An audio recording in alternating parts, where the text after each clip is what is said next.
Assalamu alaikum guys, it's me Sham and this is Shaf. We're going to explain to you how to drive to Pakistan by road from UK, all the necessary documents that you need, and obviously all the ins and outs of it, and all the riffraff that we had on the way. So I will pass it over to Shaf. He'll explain everything to you. We did this journey last month, which was August 2022, well, in the peak of summer, should I say. But I'll pass it over to him now. He'll explain everything to you. And for me, Adafis, I've got to run. Bye. Right guys, this is Shafi here. Shami there, he made off. He actually didn't want to be in any of these videos, but I kind of forced it on him, said that you need to be in the intro because it was me and you that made this journey. So there's no way you're getting out of the intro. But he's made off now. And I'll talk you through the rest of the journey and I'll give you as much information as possible that I can do. Talk you through the vehicle we took, the route we took, the vehicle documentation that you need for the journey, the visas, and I'll also let you know about Carnet, the passage, which is the vehicle documentation, or the vehicle passport, shall you say. So stay tuned and I'll talk you through it all. Right, we'll start off with the vehicle we took. The vehicle which we took was a Mercedes Sprinter 2016 model long wheelbase panel van. It wasn't just an ordinary panel van, it was a van which we converted into a camper van. It had the luxurious bed, king size bed in there, the toilet, shower, cooker, sink, fridge, freezer. We also had the entertainment system in there with the TV connected to the PlayStation 4, a soundbar. So it was a really good, what you can say was a hotel on wheels. It had 6 seats in there, even though there was only 3 of us that went, but we had the space. Space was not a problem. It also had a higher voltage solar panel on the roof. It had the steps behind it so you can climb on top of it, right in a roof rack. It was fully kitted out van. It looked like a right beast. It had its off-road tires, which I managed to take 2 extra. I put one on top and one on the back of the actual door.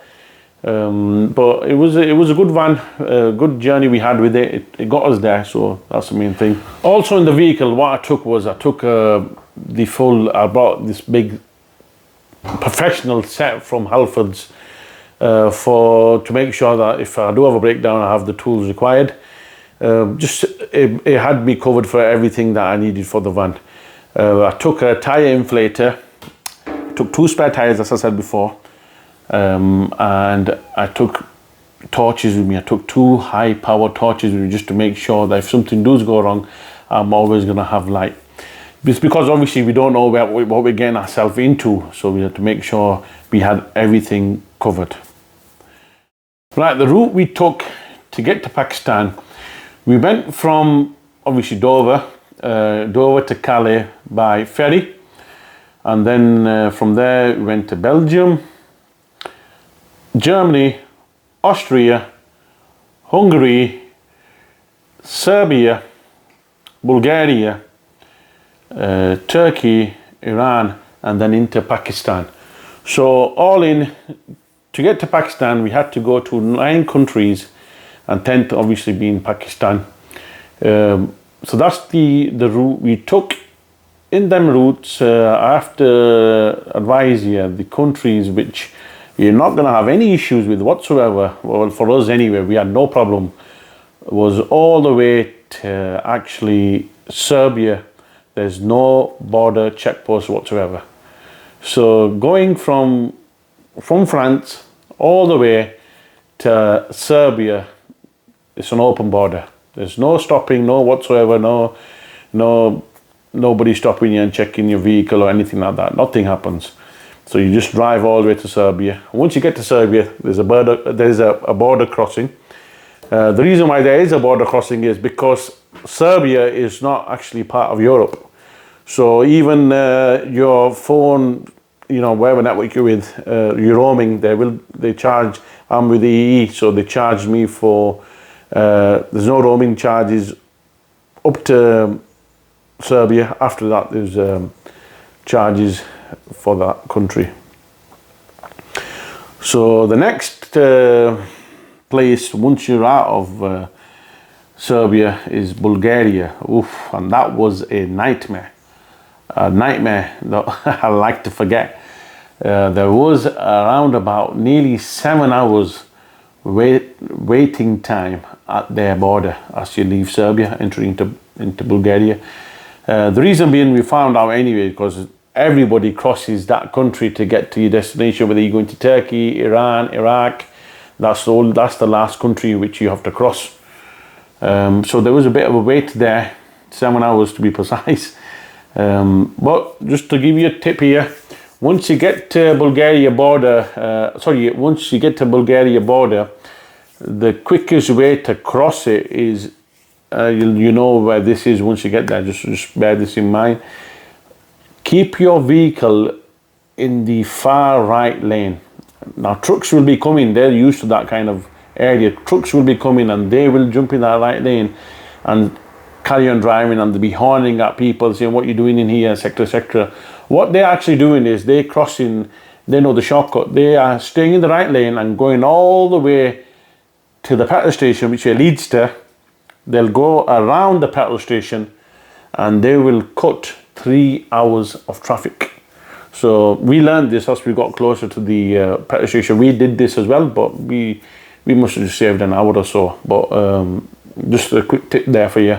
Once you get to Bulgaria, when you're in the border crossing, that's where you cross. That's the quickest way to save 3 hours of your time.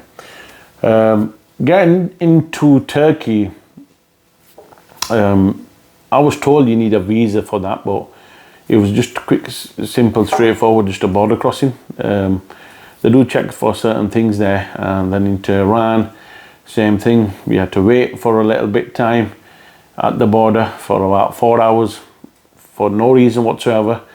Just a waiting game. We're waiting there. It is a 24-hour border crossing from Turkey to Iran. We got there at 12 o'clock at night, midnight, and we ended up leaving around about 4 o'clock. So just keep that in mind. It is a 24-hour border crossing. Once you're in Iran, the border crossing to Pakistan, there is a time on it. I think it's closed. It's closed on Thursdays and Fridays. So just make sure you avoid them days, plan around that. Right, I'm going to be talking to you about the visas now, because this is one of the main questions that I've been asked. How did you travel through all them countries without a visa? The simple answer is, you're going on your British passport and you do not need any visa for any European countries. Well, you don't need any visa until you get to Iran, and then obviously for Pakistan as well. So you'll have to apply for your Iranian visa and your Pakistani visa. Turkish visa, I was told when I did my research that you actually purchase it on the border, but I was not asked for this to purchase it, so we got into Turkey with no problem. So no, up till Iran and Pakistan, you don't require any visa on your British passport. If you're going on a different passport, then I don't really know about that. You'll have to do your research. You cannot go to Pakistan. That's another thing. You cannot go to Pakistan on your Pakistani passport by driving there, because they will not allow it. This system that you're going to be going on to Pakistan is called Carnet de passage for your vehicle. They will not let you. They will not let you, as a Pakistani national, drive there. It's a thing just for tourists. So applying for the Pakistani visa, you'll have to do it on their website, which is visa.nadra.gov.pk. That's visa.nadra.gov.pk. Like I said, this option of taking Carnet de passage, which is that document there, it's like your passport for your vehicle that you're taking. So that is only open to tourists. You can't be a national or overseas resident of Pakistan. So you'll have to get a visa. When you're applying for the visa, it takes about a week for them to clarify everything and issue the visa.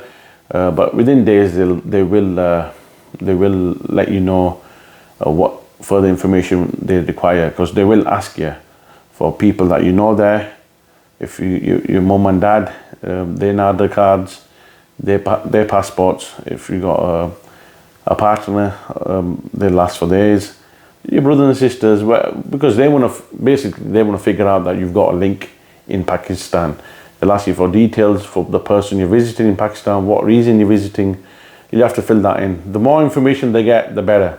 Because I do know people who were also applying for the visa, and they just give the Pakistani authorities less information and they refuse the visa. So the more information they ask from you, just provide it and you will get the visa. Now the Iranian visa is totally different. If you apply for it on the actual e-visa website, you will get no response. We were waiting 2 weeks to get a response from the e-visa website, and then I did some research and I found out that the only way to get the Iranian visa is through agencies that work for them. So I found an agency in London, was in talks with someone, and within 2 weeks, everything was done, and we got our visa. He posted it out to me. I didn't even have to even go down there to the Iranian embassy in London. Somebody, this agency, they applied for it. I sent them all the information that they needed through email. So I didn't even send my passport or anything like that, because the actual Iranian visa you get, it has your picture on it. It's A4 paper. It has your picture on, and it has the duration of stay, the reason of going, which we were tourists. So it'll say all that on it. But that's what I'm saying. There's no point of applying on their website, because you cannot do it that way. You have to go through an agency.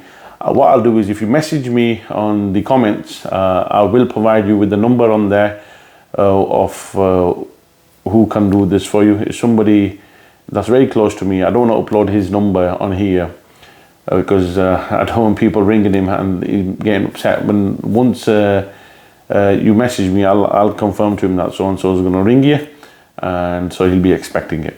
So not a problem. We can get the visa done for you. That's not an issue whatsoever. Just my advice is for you, obviously you're going to be taking your vehicle into Pakistan, and then you have to get your vehicle out of Pakistan within 3 months. They give you 3 months time frame. You can extend it for a further 3 months, but 3 months is the time frame they give you to get your vehicle back out of Pakistan. So once you get into Pakistan, when there's about a month left, I say, you'll have to get in contact with the person's details that I will give you. Or if you got your own person, that's not an issue, own agency. You'll have to get in contact with them so they can apply for your visa, so you can re-enter Iran to obviously come back by road, because it does take time. It takes around about 2 weeks for this to be completed. Within 2 weeks, you'll get your visa for Iran, but just to be on the safe side, give yourself about 4 weeks, about a month. Right, the documents required. You need logbook, which is got your name on it, your full name, just as your passport. You're going to need your passport, a valid 6 months passport. So make sure you keep that within 6 months date on it. You're going to need Carnet de passage, as I told you. Carnet de passage can be applied on carseurope.net. What you do there is so that's carseurope.net. Once you're on that website, if you go to Carnet information, a number will be on there, which is the Ipswich number. You contact them, they will send you information on the email first, and you just reply back to them, and they'll just take it from there. But you need logbook, your actual carnet, and you don't need MOT certificate, but just take it with you. Probably better to take it than not.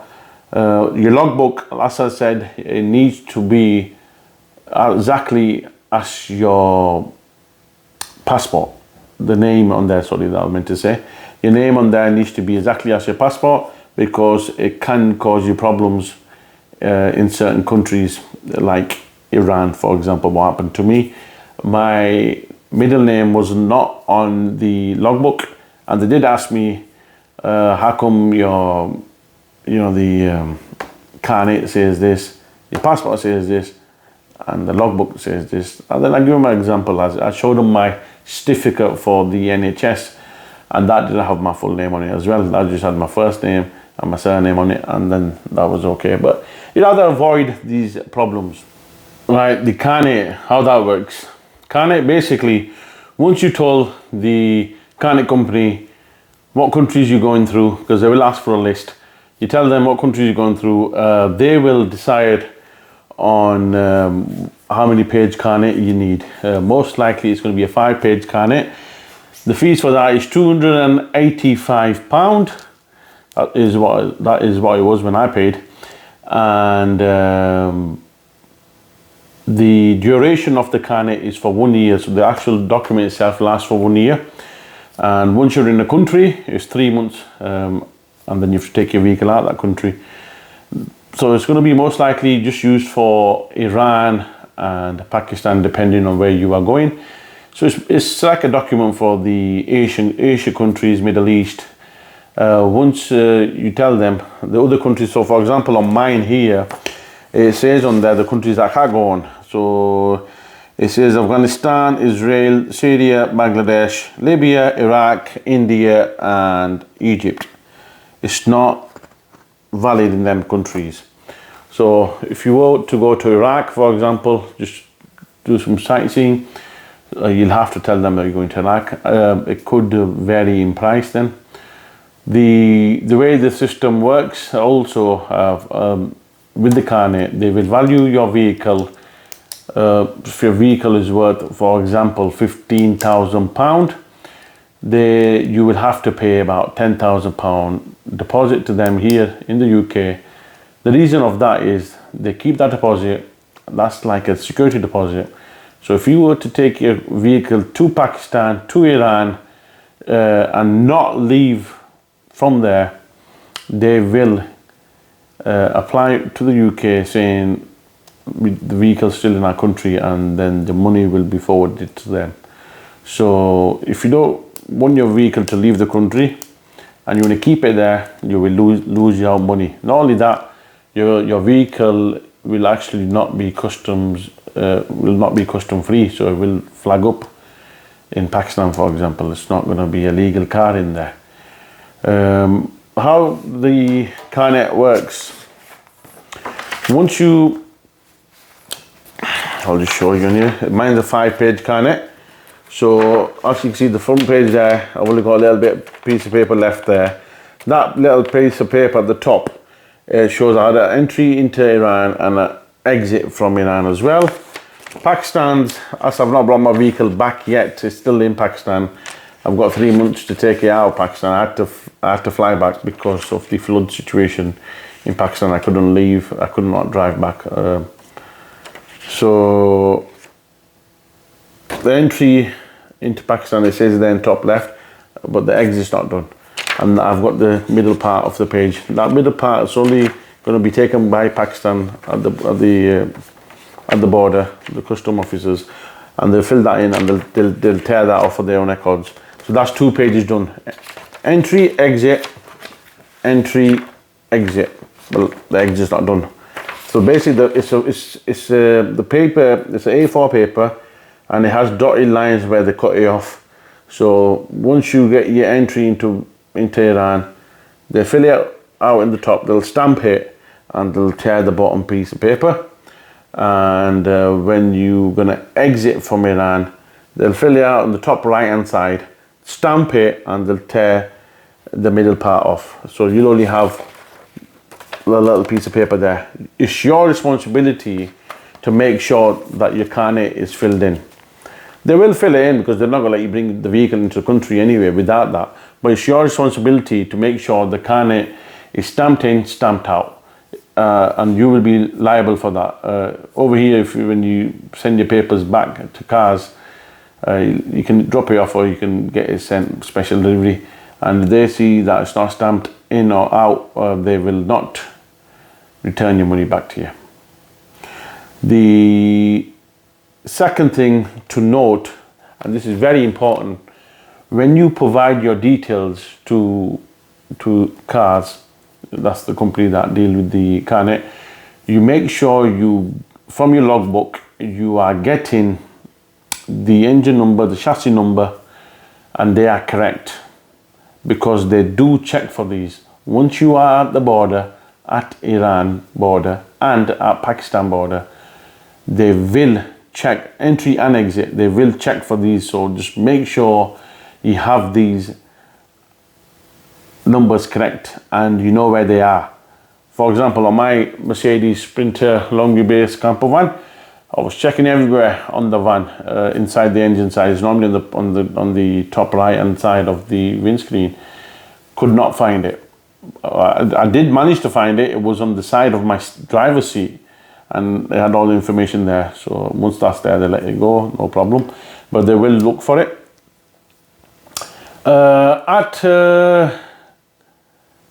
The border between Turkey and Iran is 24 hours a day. Don't get worried about it, because what happened with me, we drove there at 12 o'clock at night. I had to get out there because I was running late. Excuse me. I was running late for my schedule. I had to make sure that I get there for a certain time in Pakistan. So I had to get out of Turkey that day to make sure that I'm not falling behind. So as I was driving towards the border, as I said, 12 o'clock at night, there was about 2-3 miles of trucks, and I'm like, whoa, I've got wrong information here. This border's not 24 hours. This is gonna be opening in some point in the morning, and I'll have to queue up behind the trucks, and we're gonna be stuck here. I was saying it to Shami all the way through, we're gonna be stuck here. As we got closer to the border, on the left-hand side of the border, the entry to it, and this is Turkish side anyway, it's Turkish that crossed into Iran. Well, I thought the left-hand side of the border, there were some people there, families, in their cars. I'm like, okay, something looks good here, but still they're not going through, so it's this bad. As I took my vehicle there, some guys did come to us. They opened the gates, let us through. You need to make sure you have your COVID certificates, because they will not let you actually go into Iran without COVID certificate. And same situation with Pakistan as well. COVID certificates for both countries, Iran and Pakistan. Nowhere else they ask for them, just them two countries. So as I was saying, going into Iran from Turkey, it's 24 hours a day. As I got my vehicle to the gate, they opened it, I went through, and then they checked everything, entry, exit, they stamp your passport as well. And then it's a waiting game. Then it's all got to do with what Iran do at the border. They can keep you sat there for 6 hours, 3 hours, 4 hours, that's up to them. We were waiting there for 4 hours, and us and another 2 cars were the only one there, and we were just sat waiting there, and the guys in front were just looking at us, nothing. We were just waiting for 4 hours. And once we went through, we went inside to the place where you check in, etc., etc.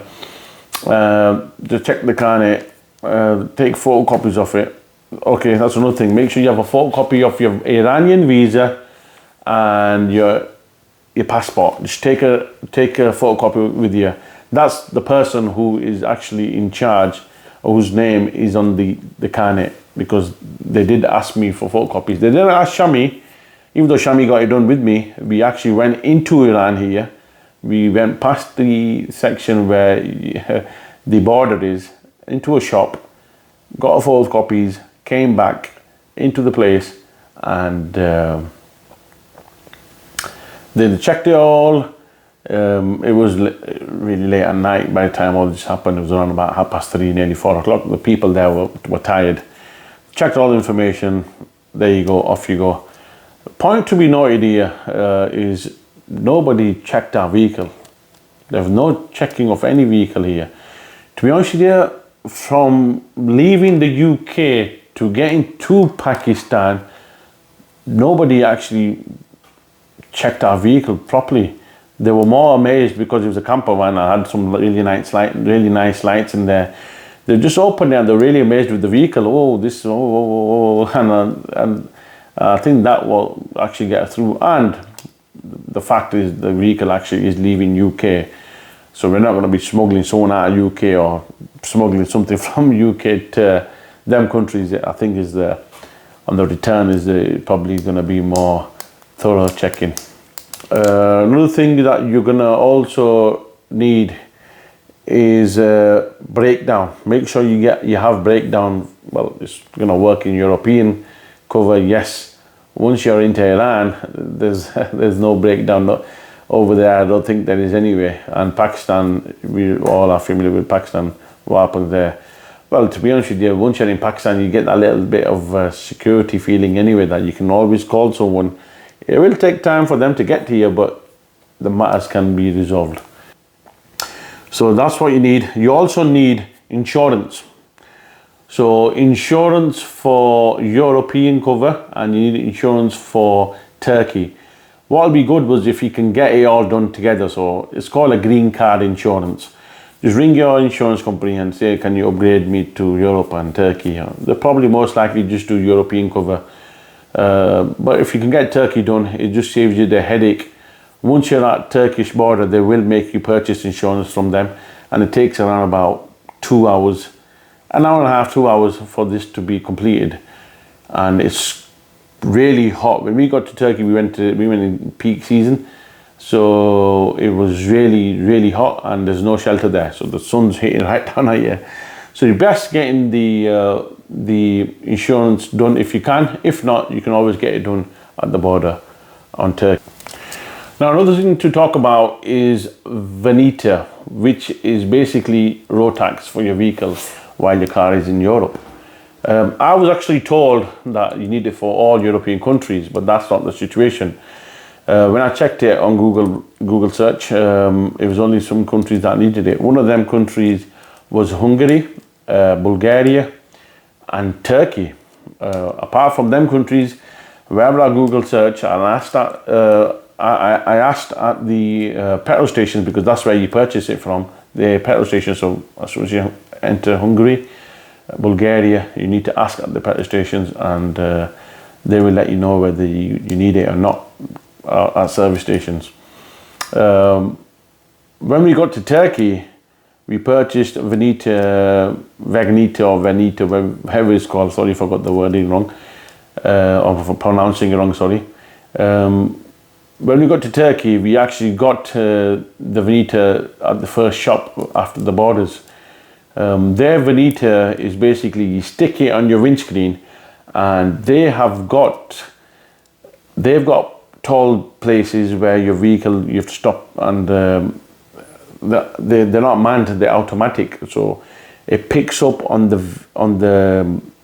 actual barcode that's on the sticker. So once you get there, you have your Veneta placed in the middle of your windscreen, and the barrier just goes up automatically. So if you haven't got it, your barrier is not going to go up, or it'll cause you a problem. You have to drive back to a shop or to a service station to get this. My advice to everyone is to make sure you get your euros, you get your currency exchange while you are in the UK. It's going to help you out, because euros are going to work all the way to Turkey. Possibly in Iran, I think it works, but in all the way to Turkey, you're going to need euros. You're going to need euros to use any service station in Europe, because they do charge you €1 for this. Hi guys, this video now is just to cover up on any things that I feel that I've missed out on, or certain things which I think I need to give more information on. One of the things that I said to you earlier on in the videos was Veneta, which is the road tax for the European countries. It is actually pronounced Vignette, so just to keep that in mind. The best thing to do is, regarding Vignette, as I said, we used Google search, and the countries that it was showing that required the Vignette, we went into them countries at the service stations and purchased the Vignette. What you need to do is basically, if you take my advice, is just to go into every service station, every petrol station in whichever country you're going through, and just inquire, because they will give you the information you need regarding the vignette. One of the other things that I didn't mention, I just brought up the service station when I was talking about the euros, euro entry. The euro, €1, shall I say, that you're going to need is to enter the actual toilets. It's not to enter the service station, it's to enter the actual toilets. So you will have to put in a pound into the little bar that's there. So that lets you through once you put the pound in. So just keep that in mind. Also talking about the money exchange, I said to you, it's very important, in my opinion, to get your money exchange from here in the UK into euros. You're going to need it throughout the whole journey, all the way up to Turkey. It works up to Turkey. The pounds actually there's not that much value to a pound, even in Iran, which I found very surprising, because they value the dollar, they call it the international currency. They value the international currency, so you'll get a better chance of getting the dollar exchange. Also, as we were going through our route that we took, we were on a deadline to get to Pakistan within a certain time, because I was surprising the family, which we had some family weddings there, so made it for the wedding. So we couldn't really explore the countries we went through. It was more like a motorway all the way through. So we were just driving, resting, sleeping, eating, and then driving again. There was no such thing as actually we didn't explore much. But my advice to you is, obviously you're going by road to Pakistan, is plan it in a way that you're spending at least a day or so, a couple of days in each country, so you can sightsee, get to be more familiar with the culture that's there to offer. We didn't really see that much of that, because like I said, we were just it was that kind of a non-stop journey for us, hence why we got there in 8 days to Pakistan. We were just driving, not that much to actually explore. But my advice to yourself is plan it in such a way where you can, at least it takes you about 20 days at least or so to get to Pakistan, so you can explore each country. Also guys, just one thing I forgot that when I mentioned, when we got to the first stop in Taftan and they kept us in that holding room, the room was pretty good. I'll upload the video, you can take a look. But I asked which people are the ones that come mostly through this route. Surprisingly enough, it's not Pakistani people or of Asian background. It is mostly people from Germany are the ones that come through this route of Taftan. So I was really shocked that other nationalities are also visiting Pakistan. It made me happy at the same time, because people are getting tourists coming in. Rounding it up, if you'd ask me, would I do that journey again? My answer is yes, I would do the journey again. I am more comfortable now in knowing what to do. So yes, I would do the journey again. It's not something that you can do straight away on the spot. You'll have to give yourself a month, or I'd say about 2-3 months before you can do it again. But I will do it again. My advice, or if I was to change something, I would not take a van. The reason being, yes, we can sleep in the van, make food and stuff like that, but van is a van. It's a big van, height restrictions as well. It is big. My advice to all of you who's planning to do this, take a 4x4 or something like a pickup, because something ideal for them situation. And Toyota, or shall I say any Japanese car, is the main cars to take. They're built for the purpose, in my opinion. That's why Toyota is very popular in Pakistan. So Toyota Land Cruiser, or even a Toyota pickup, something down them lines, is the ideal car. If I was to go again, I'll be going definitely in one of them. So any information, like I said, if you need any information, drop me a message. I will reply back to you. If I don't get back to you straight away, but when I do see you, I will reply back to you. I will leave you my number on there as well, so you can call me. No problems. I am from the areas of Bradford, so any of you local to Bradford that wants to go, no problem. We can arrange a meeting and give you the information that you need. And just take a look at my videos that I'm going to upload now. If you can please like and subscribe to my channel. I am what you call someone new to this, so I'm a new timer. But all your support will be needed. Thank you. Jazakallah. Khair.